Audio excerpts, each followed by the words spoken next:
Esta semana, João Miguel Tavares confessa-se fantasioso. Pedro Mexia declara-se eterno e Ricardo Araújo Pereira sente-se em modo rock and roll.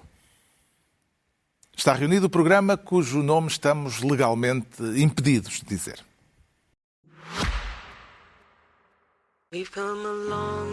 Na Toyota, declaramos otimistas em relação ao amanhã, porque sabemos que já o estamos a construir. São projetos como um Toyota Uma Árvore, que já plantou mais de 200 mil árvores em florestas portuguesas, ou a iniciativa Um Toyota Uma Missão, que apoia instituições de solidariedade social que nos mantêm em movimento para chegarmos onde queremos, mais além. Conheça os projetos Toyota que estão a fazer mover o mundo em toyota.pt.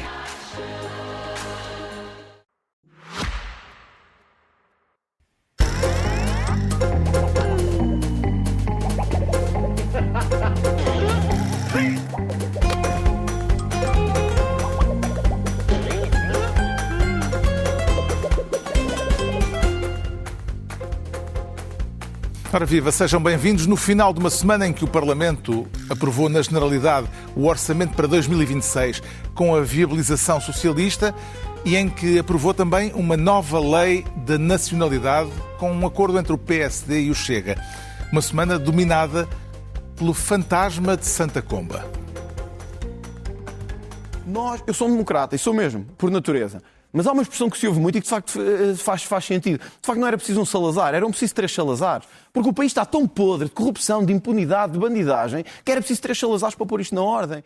É que só é preciso 3 Salazares porque eles deixaram isto tornar-se uma bandalheira completa. Só é preciso 3 Salazares, porque deixaram isto inundar de corrupção. Só é preciso 3 Salazares porque deixaram entrar toda a gente sem pedir cadastro, sem pedir quem eram, se tinham cometido crimes ou não. Olhem, só era preciso 3 Salazares porque se bastava 1 ou 2 e a bandalheira de droga que se vê na Madeira já tinha acabado há muito tempo. Sei que se calhar se tivéssemos 1, 2 ou 3 Salazares havia menos corrupção neste país. Ventura vezes 3, com a rábula que leva o João Miguel Tavares a querer ser ministro dos 3 Salazares, claro, não podia ser de outra maneira. Como é que entende este número, João Miguel Tavares, ainda para mais repetido? Sim, repetido, planeadíssimo. Naquela primeira entrevista que nós vimos com a Clara de Sousa estava-lhe a perguntar uma coisa totalmente diferente e ele quase que pediu, peço desculpa, deixe-me transmitir esta mensagem que eu tenho estudado de casa. É que eu trouxe este número, gostava de fazer aqui. Exatamente. Não sei se... Peço, interrompa agora, não é? E aqui vai disto. Então, são 3 Salazares que ele depois repetiu ao longo da semana toda. E eu quis trazer para aqui os 3 Salazares, 3 vezes 3 dá 9, portanto, para mim já são 9 Salazares, no mínimo, e portanto é uma... É uma um downsizing, porque há muitas esquinas em Portugal. Era um em cada esquina, são só 9, como é que se vão desdobrar de tanta esquina? E há um lado ali de desmerecimento, porque devia bastar um Ventura, não é? Ele pelos vistos, não chega um Ventura, são precisos 3 Salazares. E isto... Manifestamente, André Ventura quer que falem dele. É isso. Não, é exatamente... Está toda a gente, nós inclusive... a fazer-lhe a vontade. Sim, mas estamos a fazer-lhe a vontade. Eu acho que é inevitável fazer-lhe a vontade, porque ele entra nesta mecânica... Não, há uma mecânica mediática que nós não conseguimos deixar que exista, não é? Certo, sim. Mas poderemos falar a este respeito do modelo Trump, porque parece muito próximo daquilo que foi a ascensão de Trump e a forma como ele, por sucessivas fases e intervenções escandalosas ou que causaram escândalo, veio a ter espaço público, e um espaço público cada vez mais alargado, ao ponto de estar hoje na Casa Branca. Mas acho que não. Ou então é o Trump do primeiro mandato. E era um pouco isso que eu queria também assinalar aqui. De um lado, chamar a atenção que isto acho que vai ser o André Ventura que nós vamos ter até ao dia 18 de janeiro. Vai ser um André Ventura a tentar constantemente estar aos pulinhos para ganhar a atenção, para alimentar as redes sociais e porque ele precisa de... Ele joga muito nestas eleições presidenciais. Não há maneira... Nestas eleições presidenciais só pode acontecer uma de 2 coisas. Ou André Ventura tem uma grande vitória ou tem uma grande derrota. Não dá para ser mais ou menos. Eu estava a esperar... Não, estou-me a rir dessa tua previsão. Ou é sim ou é não. Ou é uma coisa, ou é não dá para ser mais ou menos. Podia ser uma pequena derrota. Sim, não dá para ser uma pequena derrota, porque ele ou passa para a segunda. Não, por uma razão, porque as presidenciais, as pessoas dizem, o partido é o André Ventura, as presidenciais é a única eleição unipessoal e, portanto, é um referendo ao André Ventura, por oposição ao autarca X. Exatamente. Ou ao candidato... Ou seja, é unipessoal e porque ele tem uma fasquia de 23%, que é a fatia das legislativas. Ele se tiver 23%, ele passa de certeza à segunda volta. Mas eu estava à espera Para que tu não dissesses. passar, ele tem que ficar abaixo desse valor. Estava à espera que tu dissesses. Isso é muito E é por causa disto que eu mantenho que André Ventura devia estar no governo, numa coligação estável com o senhor dos Três Salazares. Mas eu nunca defendi que o senhor André Ventura estivesse numa coligação estável com o governo. Até porque o que eu defendi, é impossível, o que eu defendi é que essa possibilidade deva existir. Porque, ainda por cima, tu estás a dizer isto quando acabamos de sair das eleições holandesas, onde o senhor da extrema-direita aparentemente vai ser ultrapassado. E vai ser ultrapassado porquê? Porque teve a sua passagem pelo poder. E o que acontece com estes movimentos radicais?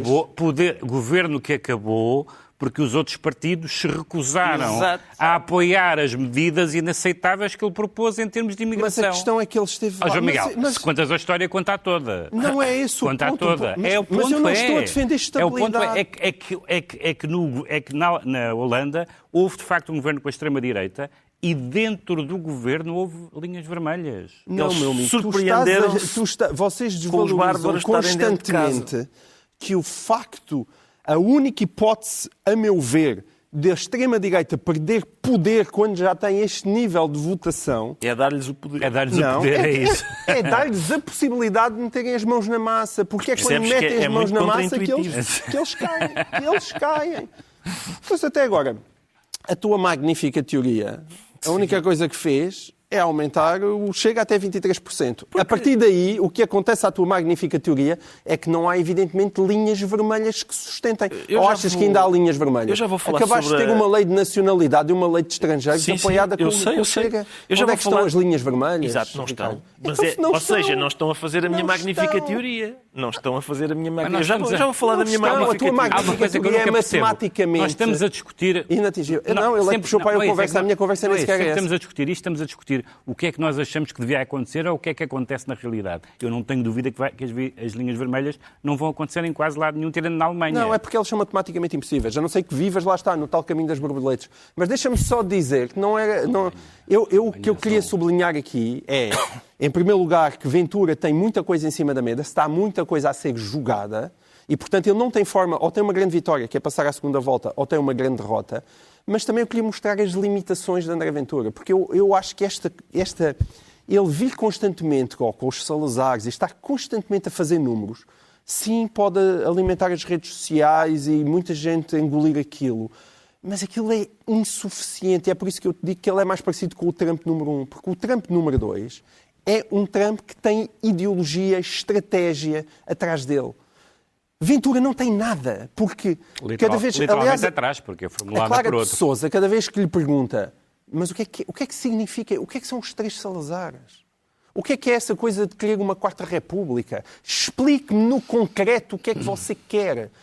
Trump consegue explicar o que é que ele quer. Ventura não consegue explicar o que quer. E isso, ao fim destes anos todos, é verdade que ele vai crescendo, mas ao mesmo tempo eu acho que existem grandes limites dentro do próprio Chega. O ideólogo foi despedido e nunca mais aparece nenhum. E eu não sei se chega a aparecer. E, portanto, enquanto as pessoas todas ficam muito... Mas sabes o que é que o ideólogo disse? Sim, estamos sempre a falar de Ventura. Eu acho que isto mostra os limites de Ventura. Lembras-te o que é que o ideólogo disse? O Mita Ribeiro disse uma coisa que é bastante evidente no percurso de André Ventura, que não são as ideias que lhe interessam. Ou seja, nesse sentido é que ele também não é um fascista ou coisa do género, ou seja, não é uma pessoa ideologicamente coerente, sofisticada, não. É uma pessoa com um faro político, com talento político, com a capacidade de nos expor a todos a falar sobre uma frase de café, não é? Que não quer dizer nada. E a juntar aos Três Salazares... Mas sabes, quando tu dizes isto, tu voltas à minha teoria. É por isso que é tão importante mostra-me o teu bluff, pá. Mas ao nível do país, aos Três Salazares, o que é que tu vales, não vales nada. Os cartazes sobre o Bangladesh. Sim. E sobre os ciganos. Mas são diferentes. O que é que se poderá seguir, Pedro Mexia? Bem, isso é quase impossível prever, mas eu acho que os cartazes... Eu sei. Os cartazes... mas tu és humorista. É fazer cocó em cima da mesa. A Clara de Sousa está aqui e ele diz, já agora, Clara, isto é uma bandalheira, tal, qualquer dia aparece uma pessoa a fazer cocó em cima da mesa. Aliás, quero ver, olha, e pumba. O Trump já fez aquele vídeo Exatamente. Já publicou aquele vídeo sim. com a regar os manifestantes, a bombardear os manifestantes com matéria fecal. Uma palavra que é pouco dita nos debates políticos. Mas eu acho que são diferentes as duas coisas, porque os Salazares, além de ser a conversa de tasca da direita há 50 anos, faz com que o Chega tem 23%. Não há 23% de direita radical. Há muitas pessoas que vieram da abstenção, há muitas pessoas que vieram, como se vê no Alentejo, da esquerda, e há muitas pessoas que são antissistema e que não são saudosistas, para quem a palavra Salazar não traz nenhum... não é apelativa e não me parece que ele ganhe votos com isso, porque se ele já os tem, é só uma provocação. Os cartazes, eu sou bastante abrangente na liberdade de expressão sobre os cartazes. Acho que os cartazes do Chega percebe-se o que eles querem dizer, mas como observou o Francisco Teixeira da Mota, a expressão Portugal não é o Bangladesh é verdadeira. É evidente que o que ele quer dizer é que há demasiadas pessoas do Bangladesh em Portugal. Mas, do ponto de vista wittgensteiniano... Na Alemanha dos anos 40 pintavam Iuda na porta dos judeus, era factual. Eram casas de judeus. Sabes o que é que era factual também? É que havia ataques às pessoas que viviam nessas casas. Se amanhã houver um ataque... Se amanhã houver um ataque, esses cartazes... Se amanhã houver um ataque, esses cartazes podem ser considerados, digamos, como fazendo parte da autoria moral. Agora, aquilo é a tática Kim Barreiros ou a música Pimba em geral. Sim, dos três casais, é sempre... Que é dizer... o que eu cantei... Esta não é do Kim Barreiros, acho eu. O que eu disse é que o bacalhau necessita de alho, não é? E, portanto, não disse nenhum palavrão. Porquê é que estão a dizer que eu disse um palavrão? No caso do Isto Não é o Bangladesh, a coisa ainda é mais perversa, porque isto nasce de um vídeo. Sim.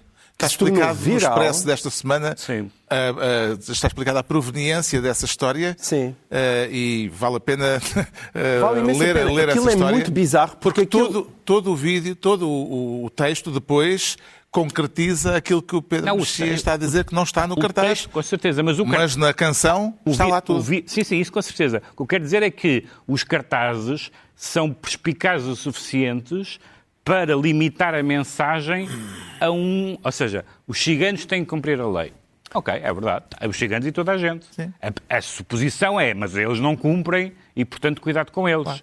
É evidente. Mas... Em termos jurídicos, provavelmente não é matéria jurídica. Jurídicos. Mas em termos políticos e em termos de...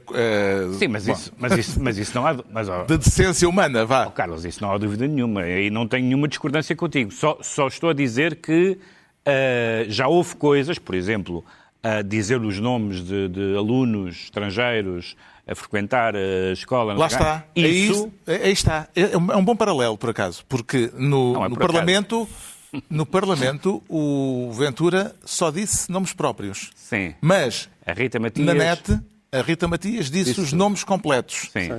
Aqui, o que acontece é que no cartaz só está o título e a canção depois concretiza e está Carlos, tudo a canção, na neta.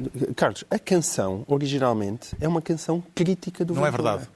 Leu o Expresso. Eu li o Expresso. Não é verdade, leu o Expresso.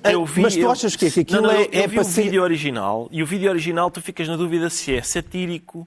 Não, eu não tenho dúvidas nenhuma que o vídeo é satírico. Laudatório. Não tenho dúvidas que o vídeo é satírico, mas com partes que, evidentemente, retiradas, passam a ser laudatórias. A história está contada no Expresso. Há uma coisa que não há dúvida. O cartaz quer dizer há gente a mais do Bangladesh, tirem-nos daqui. Isso é óbvio. Ninguém discute isso. O que eu estou a dizer é que há maneiras de fazer isso de uma forma sonsa, naturalmente, mas que não é em si crime. Enquanto, por exemplo, dizer o nome das crianças, aliás, a Rita Matias respondeu em tribunal por isso e perdeu, não é? Como é que os adversários de Ventura podem fazer frente a este tipo de tática, Ricardo Araújo Pereira? Eu acho que, quer dizer, é difícil dizer... Esta tática sonsa. Eu sei. É difícil dizer qual é o procedimento. Eu acho que é mais fácil dizer qual não deve ser o procedimento. Porque isto é, como nós já falámos, isto é tão ostensivamente preparado para gerar uma resposta emocional, que eu acho que dar uma resposta emocional é cair na esparrela, é concretizar o plano. E, portanto, eu acho que a melhor resposta, sou suspeito, mas acho que a melhor resposta é responder com um discurso do qual a emoção está ausente. Esse tipo de discurso chama-se humorístico. É por isso que, eu não sei se vocês repararam na cara do André Ventura, quando o deputado do PSD, Gonçalo Capitão, está a falar no Parlamento. Aquilo realmente gerou-lhe perplexidade, porque o que ele está a dizer é: este tipo não me dá a satisfação de ficar horrorizado comigo, que é o plano. A minha parte favorita do discurso do deputado Gonçalo Capitão é quando, no meio da chinfrineira feita pelos outros, ele diz assim: ó senhor deputado, esteja à vontade, eu adoro barulhos disruptivos, também já fiz parte de uma claque organizada. Há outro exemplo, que é o Andrezito do Isaltino. Sim, mas aqui é tudo ótimo, porque, primeiro, o senhor deputado esteja à vontade. O senhor está aí a urrar como um chimpanzé. Continuo. Isso não me afeta. Esse é o primeiro ponto. Segundo, a palavra também. Eu também já fiz parte de uma claque organizada, que é o que o senhor é. Essa é a melhor punchline. É isso que o senhor aí tem. E, portanto, eu acho que isto, o Comitê de Salazares e tal, a resposta a isto é melhor... Uma troika de Salazares. Exato. A melhor é essa. A resposta melhor é essa. É uma resposta sarcástica, desprovida de emoção. Porque reparem, isto aqui... E sem altivez. Que é uma coisa importante. Por exemplo, eu também acho, por exemplo, a iniciativa do Garcia Pereira de apresentar queixa e uma iniciativa tendente à ilegalização do Chega. Já tinha havido uma da Exato. Eu não sou favorável a isso. Acho que o Chega deve ser derrotado e combatido politicamente. Mas teve um único mérito, essa proposta, que é, perante isso, o Ventura não disse isto era aqui falta 3 Salazares. Porque realmente, quando nos querem ilegalizar o partido, se calhar chamar o Salazar não é uma boa ideia, porque o Salazar percebia 2 ou 3 coisas sobre ilegalizar partidos. E depois há aqui uma coisa que é, o PSD, na verdade, reparem, o PSD não tem reação nenhuma. Nem que sim, nem que não diz nada. Porque o PSD acho que gosta disto. Porque isto significa que os problemas do país... O PSD encostou-se à direita à grande com estas conversas. Afinal, Sim. Portugal está mais português. Não? Exatamente. Ou seja, o PSD não diz o quê? 3 Salazares, o quê? Isto não é o Bangladesh, o quê? Não há dúvida. O Chega... Zero. Porquê? Porque isto significa que os problemas do país não são a saúde, a habitação, a educação, são os ciganos e os bangladeshis. Não é? Porquê que os salários são baixos? Ciganos e bangladeshis. Mas isso também é um mau argumento, porque a imigração é um problema. Porquê que as rendas são altas? Ciganos e bangladeshis. Sem ciganos e bangladeshis, isto era a Noruega. João Miguel, não. É evidente. É evidente. Mas a imigração, tu não podes desvalorizar a questão da imigração, porque tem uma implicação em tudo isso, sem na dúvida. Habitação, na saúde. E na segurança social? Na segurança social, com certeza, tens partes boas. Exatamente. Não, claro, Carlos, sim, claro que na segurança social, mas nós não podemos só ter as metades, estás a perceber? E é preciso discutir o assunto com a profundidade que ele existe. Tem os dois lados. Claro que sim, é bom para a segurança social, claro que é mau para a habitação, claro que pressiona os serviços de saúde. É mau para a habitação? E claro que não é o problema do país. É esse? Não será... Na habitação? Como assim? Porquê na habitação? Não serão os vistos gold? Então as pessoas não vivem aqui na rua?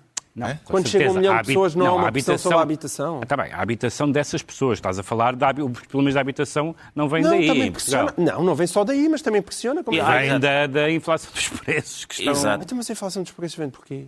Também. Não vem dos Bangladesh. Não vem só, não. Vem em primeiro lugar, pelo contrário, vem também dos ricos, mas com certeza. Vem de outros problemas. Há vários. Mas não vamos fingir que entre 1 milhão e tal de pessoas e que isso não tem... Elas têm que viver em algum lado, não é? Se não se constroem em casas... João Miguel, eu acho que com jeito a gente consegue justificar que o Benfica está em terceiro por causa dos ciganos e dos bangladeshis. É possível, a sério. Mas estás a ver, mas esse tipo de conversa também não é pouco eficaz. Entregamos ao João Miguel Tavares a pasta de Ministro dos 3 Salazares, quanto ao Pedro Mexia quer ser Ministro das Gavetas. Qual é o problema das gavetas, Pedro Mexia? É porque são muitas E é chato ficar numa gaveta. É chato ficar só numa. Isto vem a propósito da entrevista de António José Seguro ao Público, uma entrevista em que Seguro recusou por 3 vezes dizer que é de esquerda, Sim. perguntando às entrevistadoras porque estavam a querer metê-lo em gavetas. Como é que compreende esta atitude de um candidato que já foi secretário-geral do PS? Eu acho que porque é limitativo. O facto de ele ter estado na gaveta militante e presidente da JTS, militante e secretário-geral do Partido Socialista, deputado do Partido Socialista, acho que foi eurodeputado também, não foi, a essa altura? Foi eurodeputado. Eurodeputado do Partido Socialista. Não sei porque é que ele está na gaveta do socialista, não sei, é uma gaveta estranha. Ou seja, basicamente o que o Seguro percebeu é que há muita gente que não é socialista que vai votar. Muita gente, não sei se é muita gente. Uma coisa é ser candidato suprapartidário. Não. Que ele afirma querer ser. Isso é normal. Mas já não é só suprapartidário que ele quer ser. Ele quer ser supra-ideológico. Ele é suprapartidário e, aliás, recebeu o apoio tardio do PS e pouco entusiástico do PS, dizendo do género registro e agradeço. Não sei se isso agradeço. Não ficou contentíssimo, não é? Porque percebeu que o PS de facto não o queria. Genericamente. Talvez o José Luís Carneiro quisesse e outras pessoas quisessem, mas houve muitas pessoas que... E também percebeu que, se calhar, ele não quer estar na gaveta. E ele não quer estar na gaveta porque ele quer uma gaveta melhor que essa, e de facto há muitas pessoas da área do PSD que não gostam de Marcos Mendes, ou que não acham o candidato indicado, que vão votar António José Seguro. Mas agora, ele depois encontrou 2 gavetas. Portanto, saiu dessa, socialista, o que é muito estranho, mas encontrou 2 gavetas. Ele diz, eu defendo, quero o eleitorado progressista e humanista. Ou seja, basicamente, traduzindo, de esquerda e de direita. Portanto, neste momento é o candidato do centro, sendo que o Gouveia Melo também é um candidato do centro, agora aparentemente a fazer pisca-pisca para a esquerda, mas enfim, uma esquerda um bocadinho vaga. Ainda não percebi, em termos de arrumação de gavetas, ainda não percebi, tirando a de Ventura, não percebi muito bem onde é que cada um está. Onde é que nos poderia levar uma analogia entre Seguro e São Pedro, Ricardo Araújo Pereira, o apóstolo que negou também por 3 vezes ser discípulo de Jesus? Bom, podia levar-nos longe, porque apesar de negar 3 vezes, depois é o primeiro Papa, não é? Pedro é o primeiro Papa e, portanto, se ele é o primeiro Papa do cristianismo, neste caso, depois de negar 3 vezes ser socialista, António José Seguro seria o... Mas foi crucificado. Pois foi. Aliás, toda essa história... Porque António José Seguro já foi crucificado por António Costa, portanto sim, mas toda essa história que vocês contam... Eu e a minha grupeta. Sim, tu e a tua grupeta. Tanto São Pedro como Judas, na verdade, estão a desempenhar os papéis que tinham que desempenhar. É verdade, Eles são títeres na mão de... Se Judas não tivesse... Isso é só para quem tem uma má imaginação do que é Deus Nosso Senhor. Isso é o problema dos ateus. Félix tem culpa, pouca imaginação do que respeita a Deus Nosso Senhor. Félix culpa. Não compro essa tese. Mas isso, claro, não vamos estar bem com certeza, era preciso isso, não é? Para ele ser... Para as audiências era muito bom. Para as audiências era ótimo. Mas eu acho que ele não quer ser posto em gavetas, o António José Seguro, porque tem medo de ir parar àquela em que o Soares meteu o socialismo e ele, não, nesta não, que eu não sou socialista. Eu acho que vamos precisar de um instrumento de alta precisão para nestas eleições descobrirmos quem é que está mesmo no centro geodésico ideológico. Eu sou mais de centro do que tu. Temos que... Vila de Rei política. Exatamente. E, portanto, eu acho que o António José Seguro está a optar por... Se calhar há várias maneiras de ser eleito, não é? Mas uma e eu acho que é isso que tem faltado, é mobilizar as pessoas, para elas saírem de casa e irem votar em nós. Para isso, a gente tem de as entusiasmar, tem de as persuadir, tem de lhes arranjar maneira de elas sonharem com alguma coisa. A outra é esta, que é da exclusão de partes, que é isso. Eu sou mesmo, eu não chateio ninguém. E, portanto, quem é de esquerda, se calhar vota em mim, porque eu, contra os outros, se calhar sou eu o mais bem colocado. Malta de direita também vota em mim, porque uma vez que eu não chateio, podem avançar sem problemas. E, portanto, eu acho que neste momento há uma Gouveia e Melização de toda a gente.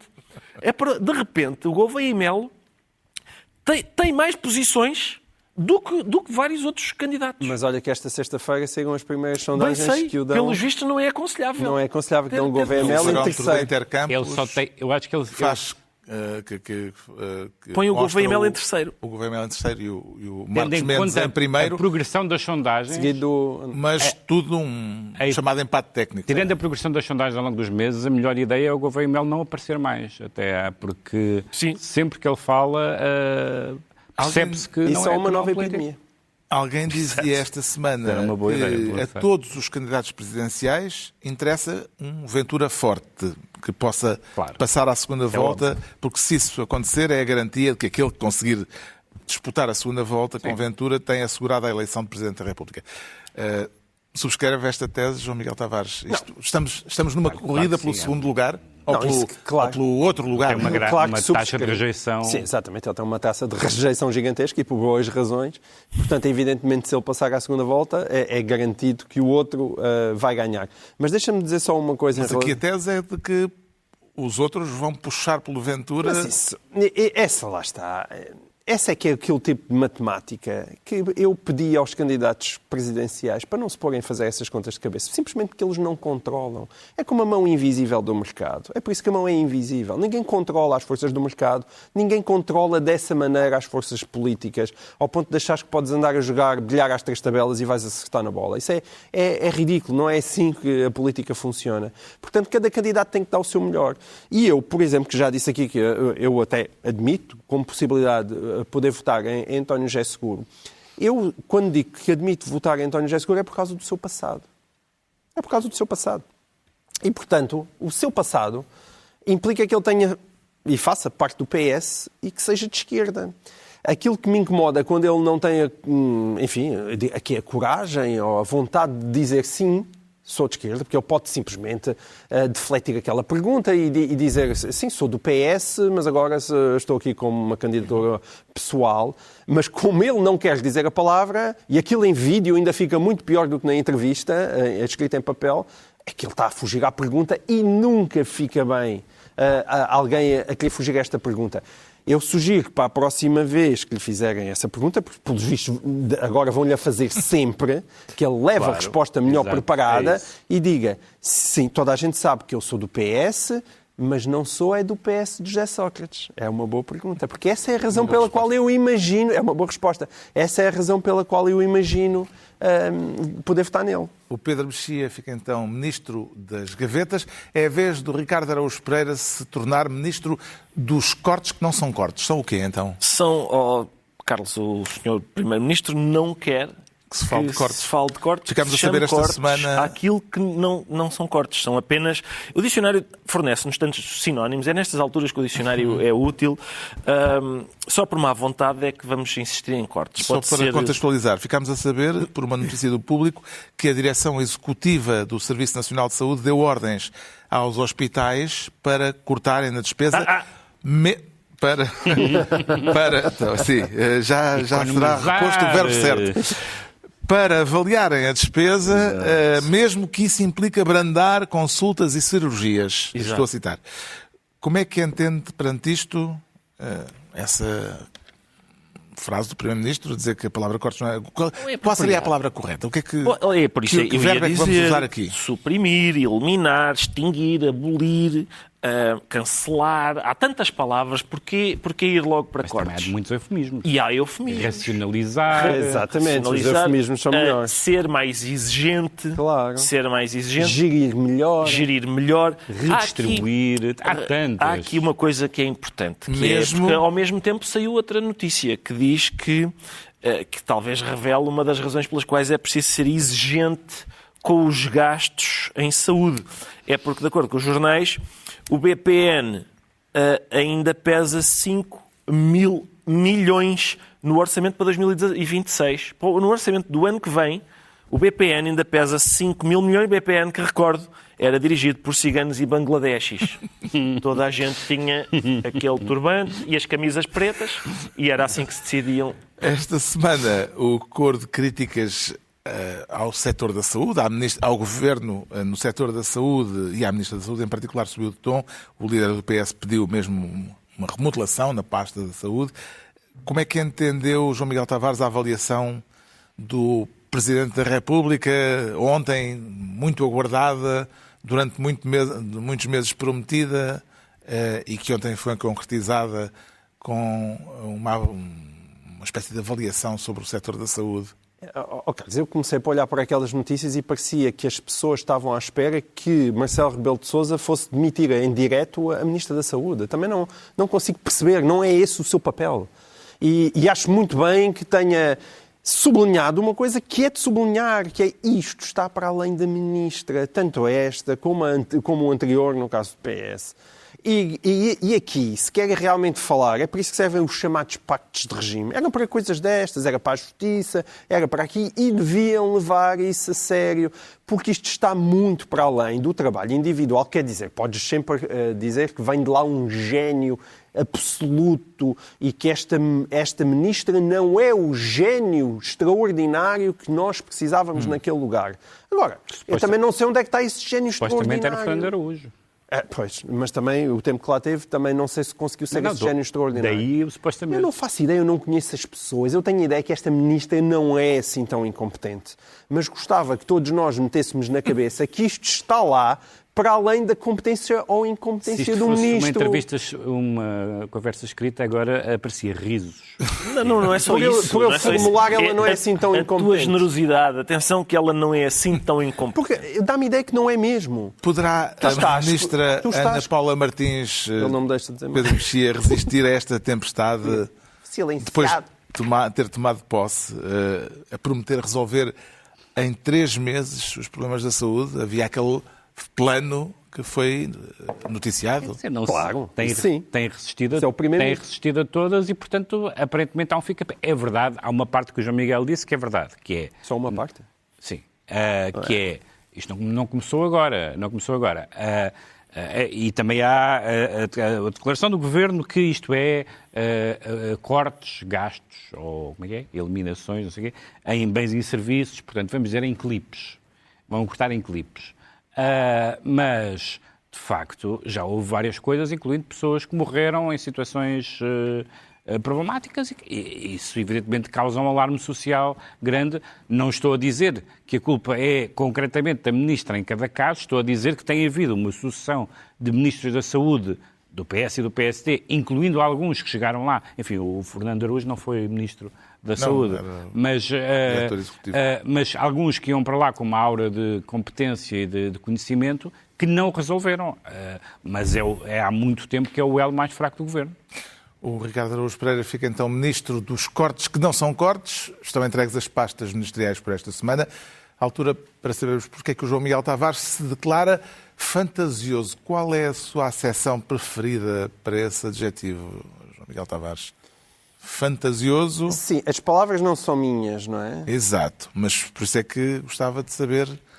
Não, fantasioso fantasioso no sentido em que está ali, isto é sobre o orçamento. Está sob disfarce. Sim, está armado mais uma vez um orçamento que é apresentado sabendo toda a gente à partida que aquilo não é bem para cumprir. Estamos a falar do orçamento para 2026, que foi aprovado na Generalidade esta semana. O adjetivo fantasioso, de facto, foi a palavra escolhida pelo PS para definir a lei que o próprio PS ajudou a viabilizar. Devemos concluir que também não gosta dele, portanto, que acompanha o PS nas críticas ao orçamento. O que é que mais lhe desagrada nesta lei orçamental? É ele ser muito parecido com os orçamentos do PS. E, portanto, eu acho que Mário Centeno fez escola. Que é, eles entregam lá uns papéis, mais ou menos ali entre outubro e novembro. Nesse sentido é fantasioso. Nesse sentido é fantasioso, claro. Eles entregam uns papéis e a gente já sabe à partida que os papéis não servem para grande coisa, porque aquilo não vai ser cumprido, porque o investimento não vai ser o que lá está, porque vão existir cativações, e fantasioso também por razões que nós estávamos a falar mesmo agora, como a questão da saúde, em que de repente aparecem cortes de 10% em custos intermédios que ninguém sabe de onde é que eles podem vir ou como é que eles podem ser efetivamente realizados. A direção executiva do SNS disse aos hospitais que teria de ser, mesmo que tivessem de deixar de cirurgias e consultas por fazer. Que, como se vê, é uma frase ganhadora, não é? Ela é dita e toda a gente aplaude. Claro. Quer dizer, isso não pode ser, mas é verdade que a despesa na saúde está totalmente descontrolada, não é? O Ministro diz que não há cortes no sentido em que, ano para ano, a despesa com saúde é cada vez maior e os serviços parecem ter cada vez menos qualidade. Mas para enfrentar isso, são necessárias as tais reformas estruturais, que muita gente acha que não existem, ou que são gambuzinos, mas que sem elas ninguém se percebe como é que nós efetivamente vamos deixar de ter orçamentos fantasiosos. E essa fantasia não é apenas uma acusação do PS, é também uma acusação do Conselho de Finanças Públicas, que é um organismo muito respeitável, apartidário, que olha para ali, que se queixa de falta de informação, de coisas que não estão claras, faz uma longa lista de coisas que não estão sustentadas. Portanto, não é só o PS, são mesmo instituições independentes. E isso é um péssimo sinal. E, nesse sentido, é que eu digo que o PSD, muita gente diz, este PSD está cada vez mais parecido com o Chega. Nas questões da imigração é verdade, mas o meu problema é que nas questões substanciais, aquelas que o Ricardo gosta muito, ele continua a estar extremamente parecido com o PS. Tem convicções fortes a respeito do orçamento aprovado com a abstenção socialista, Ricardo Araújo Pereira? A abstenção exigente do Partido Socialista. Desculpa. Se não vamos adjetivar, ficamos pelo substantivo. Querias ir para eleições outra vez, tu? Não, mas eu quero, sobre este orçamento... O PS até fez um serviço nesse sentido, porque o Chega votou contra. Votou contra, exatamente. Isso Chega votou contra, pois foi. Esteve muito bem, o PS, agora, parabéns. É isso, mas é uma dança que tenho a certeza absoluta que, se fosse ao contrário, se o líder do PS... por acaso tivesse dito, não, eu vou fazer a rábula do tipo que vota contra, o Chega diria, vamos ter que ser responsáveis e tal. Bem, há pelo menos um aumento de 10 cêntimos no subsídio de refeição. Isso. Mas ainda não é para este ano. Não é para o próximo ano, ainda é para 2027 só. Golosos, exatamente. Não se ponham já a salivar. É só para o ano que vem. 10 cêntimos por dia. Os pensionistas são bem aumentados. Tens um aumento de 50 euros no salário mínimo. O problema não é esse. Mas estás a desdenhar dos 10 cêntimos. 10 cêntimos por dia no subsídio de refeição. 10 cêntimos por dia, ao fim de 10 dias, é 1 euro. Isto são... Ou seja, dá para um café a mais, de 10 em 10 dias, ele pode dizer 2 cafés aqui para o excêntrico, se faz favor, em vez de 1. Quer dizer, eu estou a gabar uma medida... eu também gabaria se as medidas fossem sem essas. O problema é que os aumentos não foram 10 cêntimos apenas em montes de sítios, o que faz com que a despesa primária esteja mais uma vez a disparar. O PS absteve-se. Portanto, o problema não é essa medida, o problema é que nos outros sítios não foi 10 cêntimos. É tal coisa. O PS absteve-se. Queremos ter funcionários. O Chega votou contra. Mas não temos dinheiro, nos diz, chamamos a troika. Pedro Mexia, sobre os papéis das diferentes forças políticas. A abstenção do PS, o voto contra do Chega. Que o PSD e este governo se apressou a entregar o ouro ao bandido numa matéria problemática e emblemática, como foi a nacionalidade e a imigração, mas depois, em termos de apoio parlamentar, preferiu, e eu acho que bem, e esteve bem o PS, por um lado a dizer que faz uma geografia variável de votações com os... Geometria, talvez. Uma geometria? O que é que eu disse? Geografia. Uma geografia. Já parece Há de ser. Já parece uma geometria variável de votar ora com o Chega, ora com o PS, mas que, apesar de tudo, não é um partido radical porque foi o PS que foi responsável e tudo isso. Está esclarecido porque é que o João Miguel Tavares se declara fantasioso. O Ricardo Araújo Pereira diz sentir-se rock and roll. E o que é que o faz abanar o capacete, Ricardo? Neste caso faz-me abanar o capacete, mas é de um lado para o outro. Estou a fazer que não com a cabeça. Esta semana tivemos na SIC Notícias um intenso momento de rock and roll, ou de rock e taxa. É que esta conversa do Salazar é ridícula, que toda a gente percebeu a utilização da frase para ilustrar. Então explique lá. Homem, calce, explique se me deixar falar. Não me deixa falar, como é que lhe explico? Não consigo, não é? Tenho que me deixar acabar. Eu fui convidado, julgando também a eu. minha opinião. Então deixe-me dar a minha, mas deu a sua. Rodrigo, está a chamar. Deu a sua. Deu a sua. Levanto da mesa e saio. Miguel, Era apenas o que eu gostava de pedir à moderadora. Miguel. Rodrigo, está a chamar. Não me manda calar, nem aqui, nem em lado sempre que você me interromper. Quando esteve a falar, eu não lhe cortei a palavra uma vez. Rodrigo, portanto, se quer estar aqui, fala e depois ouve. Por favor, agora, eu não estou para aturar. Não tem educação, é o melhor que tem a fazer é levantar-se da mesa. Números de circo, eu não dou para palhaços. Eu penso que não há condições para prosseguir com este debate. Não há condições, não há condições. O momento em que o socialista Prata Roque e Rodrigo Taxa do Chega se desentenderam em direto, após a revisão da jogada na sua qualidade de VAR, Ricardo Araújo Pereira, o que é que delibera? Não, eu não sou VAR, eu não sou imparcial nisto. Eu não quero abandonos. Eu acho que abandonar é capitular, e eu não quero capitular. Eu acho, aliás, que quem profere a frase "cale-se" num debate, perde o debate. Porque é facílimo dizer, olha, isso é o que o senhor quer. O que o senhor e o seu partido querem é, de facto, calar as pessoas, é mandar os outros calar, porque convive mal com as opiniões dos outros. Mas comigo não conta com isso, porque eu vou estar aqui para dizer, para lhe explicar assim, porque é que invocar 3 Salazares e tal é uma coisa mesmo estúpida, no sentido em que as pessoas no tempo do Salazar, não sei se ainda se lembram de quais eram as condições de vida, o facto de haver uma polícia política, por exemplo, que perseguia, torturava e matava, também era aborrecido. Havia várias censura, como, por exemplo, esta "cale-se" era uma frase muito popular. Alguém tem alguma anotação breve ou passamos... Eu queria só dizer que eu concordo com a tese do Ricardo que quem está na política deve aguentar e quem sai de um debate perde. Mas eu, na minha vida privada, já saí muitas vezes de debates com pessoas do Chega. Porque é difícil. Isso está bem, mas isso é difícil, mas eu não sou político. Claro. Eu digo apenas que se nós temos ideias fortes, convém que estejamos dispostos a lutar por elas. Pronto. Já sabemos porque é que o Ricardo Araújo Pereira está dedicado ao rock and roll. Vamos tentar perceber agora. E como é que é, Ricardo? Agora vamos perceber rapidamente. Sim, vamos agora perceber rapidamente. Perceber porque é que o Pedro Mexia se declara eterno como a paz em Gaza, imagino. Sim, o Kant tem um livro sobre a paz perpétua. É verdade.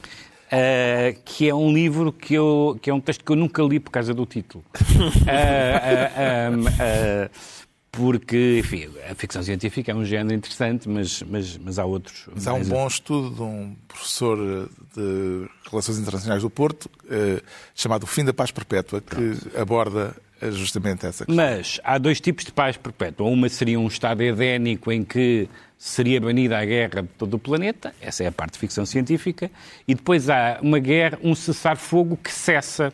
Foi o que acontece. Esta semana, apesar da paz que Trump anunciou como eterna, Israel voltou a bombardear Gaza, matando uma centena de palestinianos, alegando que tinha havido 2 episódios também quebraram o cessar-fogo por parte do Hamas. Morte de um soldado israelita, foi uma delas. E fazerem de conta que estavam a encontrar um cadáver de um refém que já tinha sido encontrado. Não, eu percebo que esse seja o tipo de coisas que possa cessar um cessar-fogo. Mas isso mostra que não houve nenhum cessar-fogo. Quer dizer, um cessar-fogo não se interrompe durante 15 minutos, não é? Não é aqueles casamentos em que as pessoas dizem assim, olha, tu podes dormir, mas só com a Sidney Sweeney. É a única pessoa com quem podes dormir e a pessoa aproveita. Não sei se é possível, mas hoje em dia deve estar com overbooking, mas não é possível. Um cessar-fogo é um cessar-fogo. Acabou o cessar-fogo. Neste caso podes. Isso não é um cessar-fogo. Se isto fosse para ter piada, era a Guerra do Soldado, não é? Que havia horas... Exato. Para... Assim, talvez o melhor seja tirar a palavra fogo da expressão cessar fogo, porque é possível que ouçam apenas cessar fogo e continuem a disparar. Continuam a disparar por causa disso. Fogo é um imperativo. Exato. Uma vírgulazinha entre cessar e fogo. Sim. Ainda acredita que há condições para o cessar-fogo não descarrilar por completo, João Miguel Tavares? Dê-nos lá o seu otimismo, sempre refrescante. Neste sentido, é que toda aquela zona é tão descarrilada que até os cessar-fogos são muito diferentes dos cessar-fogos noutras zonas do planeta. E, portanto, eu não sei o que é que vai acontecer. A guerra ainda não voltou propriamente, mas também não é propriamente um cessar-fogo. É uma coisa em forma de assim. Sim. Está na altura, então, dos livros. E eu trago desta vez uma pequena pérola literária que não é manifestamente para nutricionistas ou para quem estiver a fazer dieta. É um livro onde o pecado da gula está absolvido à partida. Chama-se Volúpia, a característica que define um sibarita, alguém com um desejo imoderado de prazeres, neste caso os prazeres gastronómicos, o que está bem expresso, aliás, logo no subtítulo, A Nona Arte, a Gastronomia. É um livro publicado originalmente há mais de um século, em 1913. agora reeditado. O autor, Albino Forjás Sampaio, foi uma figura marcante da vida literária lisboeta no princípio do século passado e em Volúpia, Forjás Sampaio reúne informações, observações e reflexões sobre a arte gastronómica em Portugal e pelo mundo fora, mas sempre na convicção firme de que é em Portugal que se come mesmo bem. Ao estrangeiro que se encontra em Portugal, escreve Forjás Sampaio a certa altura, sobram motivos para se considerar absolutamente feliz. Claro que não há aqui receitas, há, isso sim, a cultura da mesa e a cultura à mesa, por exemplo, na pesquisa das relações entre a gastronomia e a literatura, com capítulos dedicados a essa de Queiroz, Fialho de Almeida, Ramalho Ortigão. E este livro é, portanto, essa pequena iguaria chamada Volúpia, a nona arte, a gastronomia, de Albino Forjás Sampaio. A edição é Primatur. O João Miguel Tavares... Deixa-me só dizer uma coisa, Carlos, é que tu já trouxeste livros sobre a comida, o vinho, as drogas. Estamos à espera do Kama Sutra para ter toda a tua filosofia, para ter toda a tua filosofia de vida explanada. Mas o seu hedonismo. Mas espera aí, então assinala e lamenta a falta de sexo, que é isso que o Pedro Mexia está a dizer. Exatamente. Por acaso não sei se não trouxe já... Falta-lhe sexo no programa. Bom, então, mas eu acho que no programa ele estranhamente não está interessado. O João Miguel Tavares Sim. traz o livro... Também de fotografias à janela. Sim, mas também é uma pequena iguaria. É um livro do fotógrafo Daniel Blaufux e quem acompanha a obra dele já terá reparado, porque já apareceu noutros livros, de uma certa mesa e de uma certa janela e de objetos fotografados em cima dessa mesa à luz daquela janela. E essa janela é a janela da cozinha da casa onde Daniel Blaufux viveu entre 2009 e 2025 e que ele fotografou obsessivamente. Ele tem... não sei quantas fotografias são, mas centenas, se não milhares de fotografias fotografadas daquele ângulo a partir daquela janela, com fotografias a cor, fotografias a preto e branco, fotografias em digital, em película, instantâneos. E a verdade é que esta janela acaba por estar a desaparecer da sua vida, porque, como acontece a muitos lisboetas, o seu senhorio, porque a casa era arrendada, apresentou-lhe um preço incomportável para continuar naquela casa e ele viu-se obrigado a sair. E este livro, chama-se Tentativa de Esgotamento, depois do Adeus, é uma edição da Tinta da China, e o título é inspirado num livro bastante famoso do Georges Perec, chamado Tentativa de Esgotamento de um Local Parisiense, e ele tenta, de certa maneira, esgotar essa sua casa e essa sua janela a partir deste abandono a que ele se vê obrigado. E, portanto, é um livro muito bonito, até um pouco comovente, que acaba com uma fotografia extraordinária, que de certa forma é Daniel Blaufux a homenagear uma espécie de Deus da luz, que é o Deus que inspira todos os bons fotógrafos como ele é. O Pedro Mexia sugere a leitura do primeiro documento oficial do Papa Leão. Sim, é para reflexão, no dia de reflexão, porque há um grande eleitorado cristão no Chega. Esta encíclica, não é uma encíclica, é uma exortação apostólica, que aliás tinha sido começada pelo Papa Francisco e que é continuada pelo Papa Leão XIV e fala muito, é sobre os pobres, mas também genericamente sobre os doentes, os marginalizados, etc. Tem um capítulo especial sobre os imigrantes, lembrando que desde Moisés a Jesus até aos católicos atuais, há toda uma ideia de itinerância, peregrinação, etc. E que a visão católica sobre os migrantes é acolher, proteger, promover e integrar. É só para dar um alamiré sobre o que é que um cristão, como é que um cristão deve ver um migrante e não como um bandido à partida, como alguém que quer fazer coisas horrorosas, quando a nossa experiência portuguesa é de sermos emigrantes e, felizmente, na maioria dos sítios não nos trataram mal. Tenho a certeza que vai resultar. Vai. Sim. Eu sou um influencer político de gabarito. O Ricardo Araújo Pereira recomenda um romancista estreante. É um romancista estreante, embora é um romancista estreante chamado Woody Allen. Este livro que se passa com o Baum, conta a história, isso é que é curioso, conta a história de é um homem de meia-idade que é escritor, o seu casamento está em crise, ele tem uma inclinação por uma mulher mais nova do que ele e, portanto, é uma personagem, embora o romancista seja estreante, a personagem não necessariamente, mas a personagem... Mas é de origem asiática. Pois é. Mas tem um problema com o enteado. Exato. Ou seja, nós já ouvimos... É uma personagem que a gente já conhece, apesar do romancista ser estreante, é uma personagem que a gente já conhece. Não são os textos da New Yorker, não é a autobiografia, é um romance. Tem uma ótima piada que é o psiquiatra diz-lhe, ou o psicanalista, não sei, que ele precisa de um cocktail de medicamentos e ele sugere Prozac com uma azeitona. Assim se conclui mais uma reunião semanal, de hoje a 8 dias, à mesma hora, os mesmos de sempre, também em podcast. Pedro Mexia, João Miguel Tavares e Ricardo Araújo Pereira.